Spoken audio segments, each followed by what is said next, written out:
Bismillahirrahmanirrahim. Assalamualaikum warahmatullahi wabarakatuh. Apa kabar semua mahasiswa? Sehat kan? Alhamdulillah. Untuk mendapatkan berkah dari Allah, mari kita mulai perkuliahan kita kali ini dengan membacakan Ummul Quran, berselawat dan berdoa. Al-Fatihah. A'udzubillahi minasyaitonirrajim. Bismillahirrahmanirrahim. Alhamdulillahirabbil alamin, arrahmanirrahim, maliki yaumiddin, iyyaka na'budu wa iyyaka nasta'in. Ihdinas siratal mustaqim, siratal ladzina an'amta 'alaihim ghairil maghdubi 'alaihim waladdallin. Amin. Allahumma sholli ala Sayyidina Muhammad wa ala ali Sayyidina Muhammad. Allahumma zidna ilma warzuqna fahma wa amalan salihah. Dalam pembahasan kita kali ini tentang motivasi beragama. Ini kita bagi menjadi 5 pembahasan. Yang pertama yaitu A, pengertian motivasi. Yang kedua B, teori-teori motivasi. Yang ketiga C, macam-macam motivasi.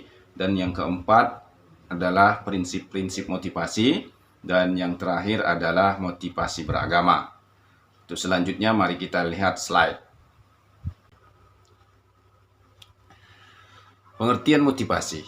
Secara etimologi, kata motivasi berasal dari bahasa Inggris to motive, to free fight, yang artinya memberi untuk berbuat sesuatu dengan tujuan. Kalau secara terminologinya, motivasi diartikan sebagai suatu persiapan untuk menunjang terwujudnya perbuatan sadar untuk mencapai tujuan tertentu. Jadi dapat dikatakan bahwa motivasi adalah kuatnya dorongan dari dalam diri yang membangkitkan semangat pada makhluk hidup dan kemudian dalam hal itu menciptakan adanya tingkah laku dan mengarahkan pada suatu tujuan atau tujuan-tujuan tertentu pula. Dapat kita simpulkan bahwa secara harfiah motivasi berarti dorongan, alasan, kehendak atau kemauan, sedangkan secara istilah motivasi adalah daya penggerak kekuatan dalam diri seseorang yang mendorongnya untuk melakukan aktivitas tertentu dan memberikan arahan dalam mencapai tujuan, baik yang didorong atau dirangsang dari luar maupun dari dalam dirinya. Ada 3 komponen pokok dari motivasi ini. Yang pertama, menggerakkan.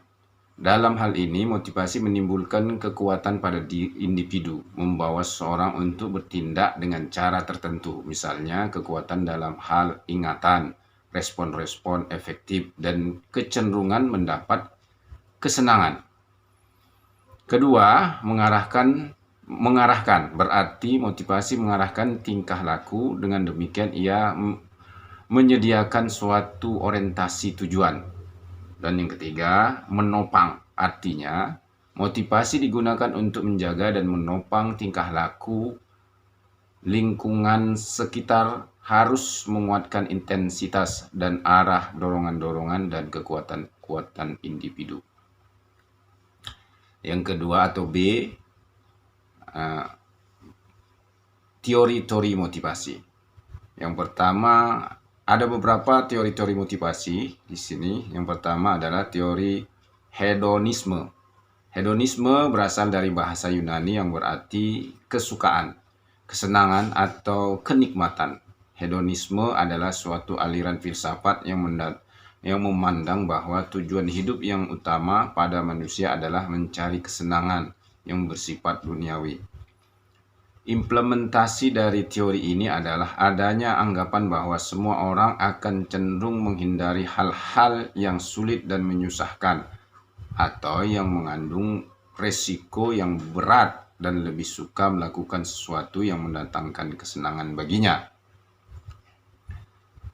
Yang kedua, teori naluri atau disebut juga psikoanalisis.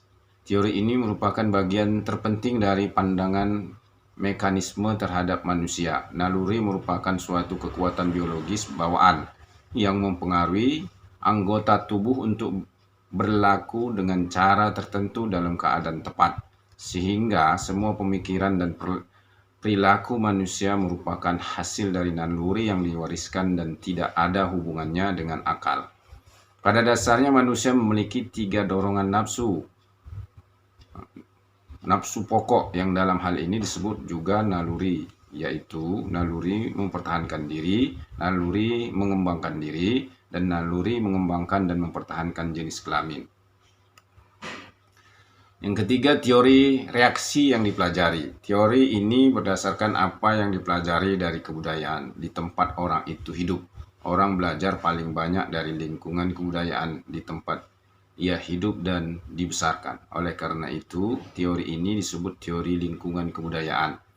Menurut teori ini, apabila seorang pemimpin atau pendidik akan memotivasi anak buahnya atau anak didiknya, maka dia harus benar-benar mengetahui latar belakang kehidupan anak buah atau anak didiknya tersebut.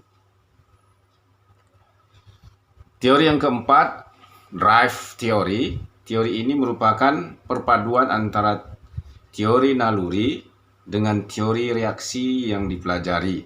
Daya pendorong adalah semacam naluri, tetapi hanya sesuatu dorongan kekuatan yang luas terhadap suatu arah yang umum, misalnya suatu daya pendorong pada lawan jenis. Semua orang dalam semua kebudayaan mempunyai daya pendorong pada lawan jenis. Namun cara-cara yang digunakan berlainan bagi tiap individu menurut latar belakang dan kebudayaan masing-masing. Kelima, teori kebutuhan. Teori ini beranggapan bahwa tindakan yang dilakukan oleh manusia pada hakikatnya adalah memenuhi kebutuhannya, baik kebutuhan fisik maupun kebutuhan psikis. Teori ini diungkapkan oleh Maslow yang memiliki 5 tingkatan kebutuhan, yaitu kebutuhan psikologi. Kebutuhan psikologis yaitu kebutuhan dasar yang bersifat primer dan vital, menyangkut fungsi-fungsi biologis seperti kebutuhan akan pangan, sandang, dan papan kesehatan. B. Kebutuhan rasa aman dan perlindungan, safety and security, seperti perlindungan dari bahaya dan ancaman, penyakit, perang, kelaparan, dan perlakuan tidak adil. C. Kebutuhan sosial yang meliputi antara lain kebutuhan akan dicintai, diperhitungkan sebagai anggota kelompok, rasa setia kawan, dan kerjasama. D. Kebutuhan akan penghargaan, termasuk kebutuhan dihargai karena prestasi, kemampuan, status, pangkat. E. Kebutuhan aktualisasi diri, seperti antara lain kebutuhan mempertinggi potensi-potensi yang dimiliki, mengembangkan potensi-potensi yang dimiliki, mengembangkan diri secara maksimum, kreativitas dan ekspresi diri. Beralih kita ke macam-macam motivasi atau C.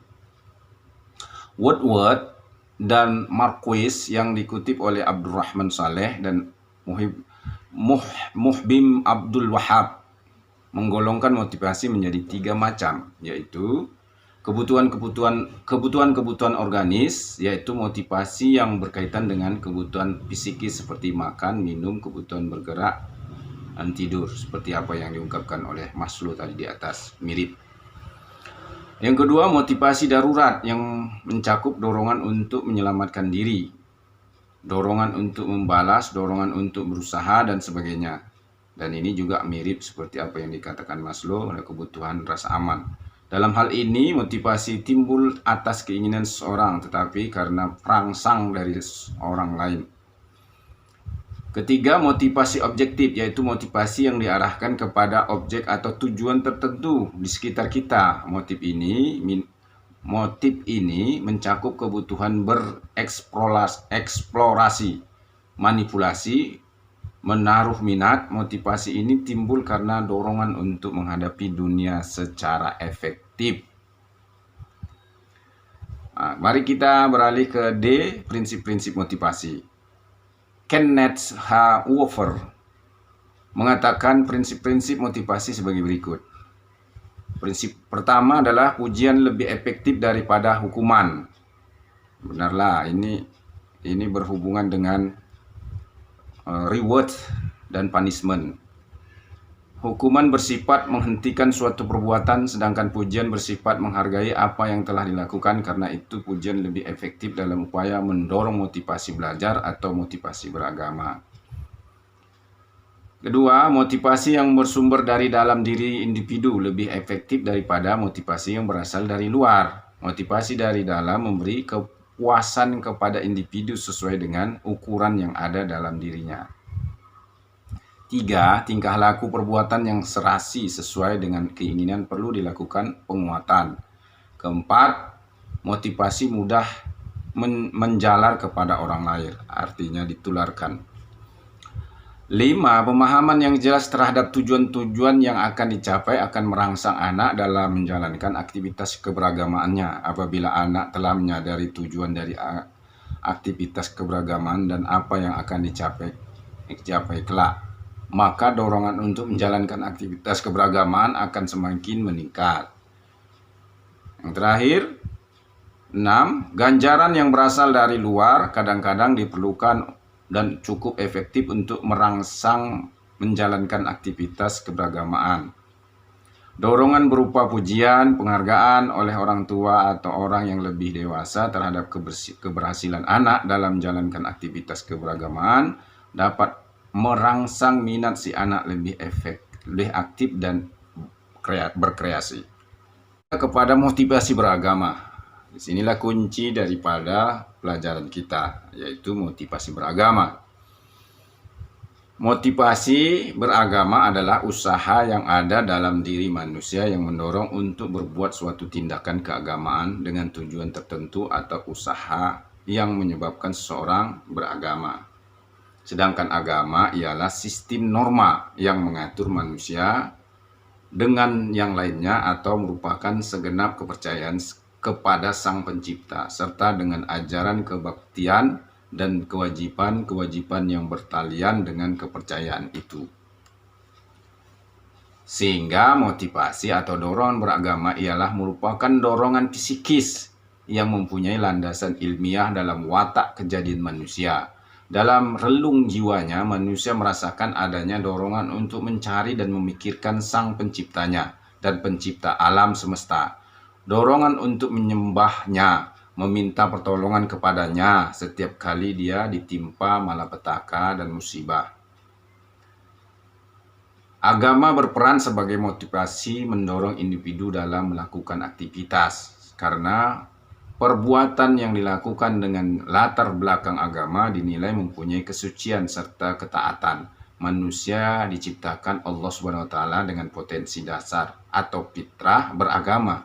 Semua manusia pasti membutuhkan agama. Manusia tidak dapat memisahkan diri dari Sang Penciptanya. Inilah yang dimaksud dengan motivasi beragama. Wallahu a'lam bishawab. Demikian pembahasan kita kali ini, semoga bermanfaat. Sekarang saya akan membacakan kuis. Kuisnya adalah, dalam Islam banyak sekali ibadah yang membuat kita termotivasi melakukannya. Jelaskan ibadah apa yang membuat kamu termotivasi. Jangan lupa subscribe, like, komen, dan share. Semoga semua kita hidupnya diberkahi Allah dan di akhirat masuk surga Allah. Amin ya rabbal alamin. Wabillahi taufik wal hidayah. Assalamualaikum warahmatullahi wabarakatuh.